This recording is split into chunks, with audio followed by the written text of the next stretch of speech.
MTB MLE2 Tagalog, Ikatlong Markahan, Aralin 4. Magagalang na pananalita na angkop gamitin sa pakikipag-usap. Itong ating tatalakayin ngayong araw. Handa na ba kayong matuto? Kasanayang pagkatuto at koda. Use expressions appropriate to the grade level, relate, or show one's obligation, hope, and wish.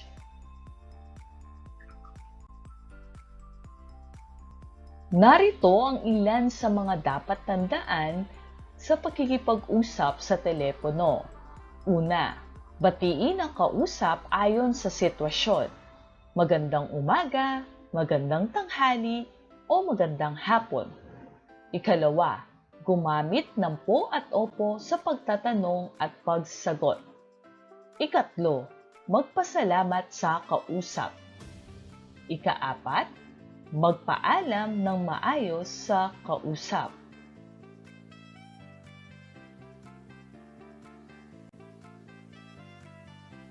Ating ngayong pakinggan ang usapan ni Santi at Ginang Pineda. Nais kong hanapin ninyo ang mga magagalang na pananalita na ginamit sa kanilang usapan. Ang usapan ni Santi at ng kanyang guro sa telepono. Ito ay akda ni Arian A. Pineda Marzo.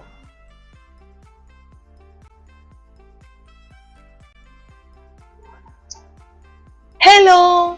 Magandang umaga po. Maaari po ba malaman kung sino ang nasa kabilang linya? Magandang umaga din sa iyo, Santi. Si Ginang Pineda ito. Maaari ko bang makausap ang iyong magulang?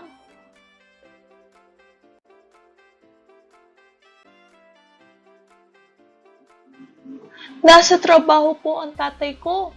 Ang nanay ko naman po ay pumunta sa tindahan. Maaari po ba malaman ang inyong mensahe para sa kanila?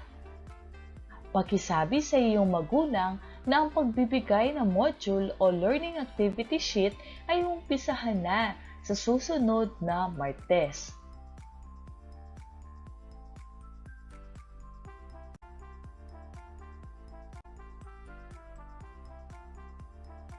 Ano po ang module o learning activity sheet? Ito ay ang gagamitin mo sa iyong pag-aaral. Naglalaman ng isang aralin na isinulat sa paraang madaling maunawaan at magagawa mo kahit wala ako sa tabi mo.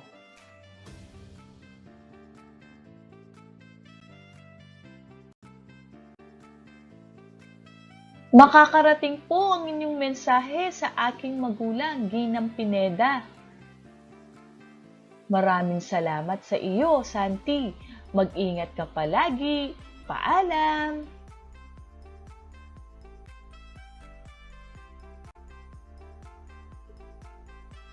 Walang anuman po, Ginang Pineda.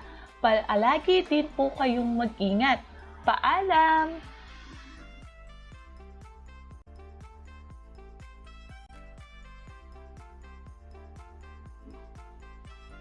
Ang mga magagalang na pananalita tulad ng nakapaloob sa kwento ay mahalagang matutuhan mo sa pakikipag-usap o pakikipagtalastasan.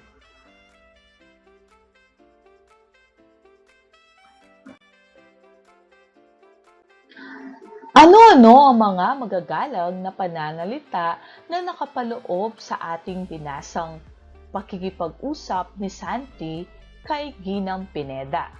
Sige nga, ibigay niyo ang mga ito. Magaling! Ang mga magagalang na pananalitang ito ay maaari mo ring magamit sa pakikipag-usap sa telepono.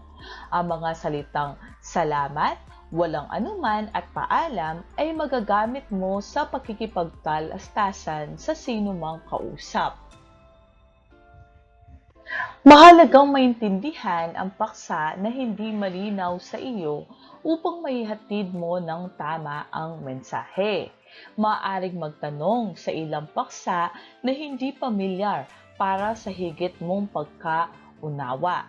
Tandaan, Kapag hindi mo masyadong naintindihan ang sinasabi ng taong kausap mo sa telepono, maaari mong itanong ito upang ikaw ay malinawan at maihatid mo ng tama ang mensahe sa iyong mga magulang o kung sino man ang nais makausap ng tao na nasa kabilang linya.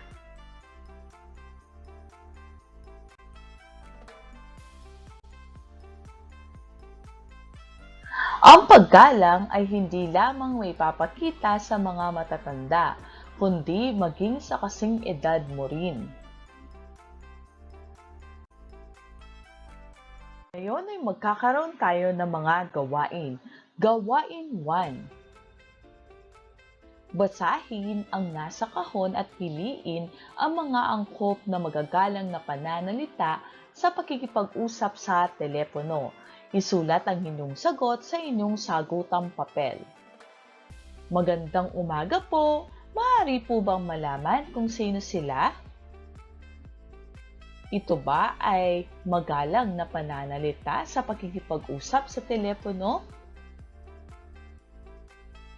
Ano ang gusto mong sabihin? Makakarating po ang mensahe ninyo sa aking magulang. Paalam po, mag-ingat din po kayo. Maraming salamat din po.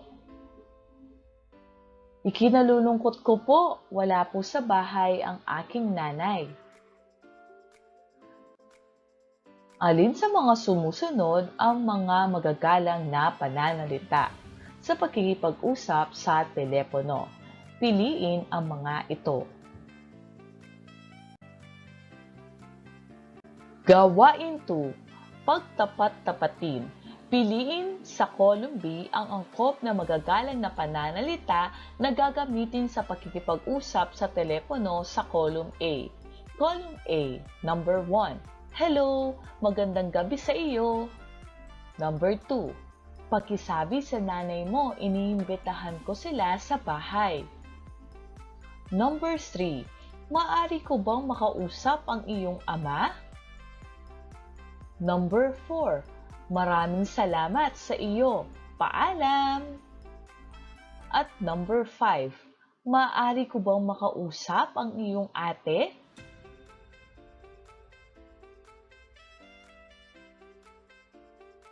Piliin ang angkop na magagalang na pananalita na gagamitin sa pakikipag-usap sa telepono sa column A.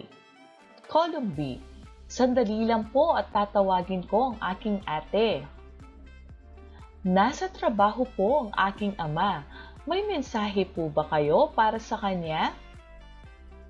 Hello, magandang gabi rin po. Ano pong may paglilingkod ko sa inyo? Makakarating po ang inyong mensahe sa aking nanay. Walang anuman po. Paalam po.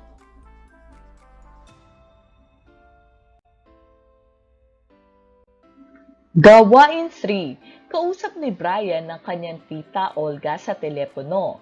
Punan ng angkop na pananalita ang patlang upang mabuo ang kanilang pag-uusap. Tita Olga. Hello, magandang hapon, Brian. Brian. Blank? Din po, tita. Kumusta po kayo? Tita Olga. Blank naman. Maaari ko bang makausap ang nanay mo? Brian. Nasa palengke po ang nanay ko, tita. May po ba kayong mensahe para sa kanila? Tita Olga. Pakisabi na lang na tawagan ako ng nanay mo pag uwi niya galing palengke. Salamat, Brian. Brian. Blank, tita Olga. Olga. Paalam, Brian. Brian. Blank din po, tita Olga.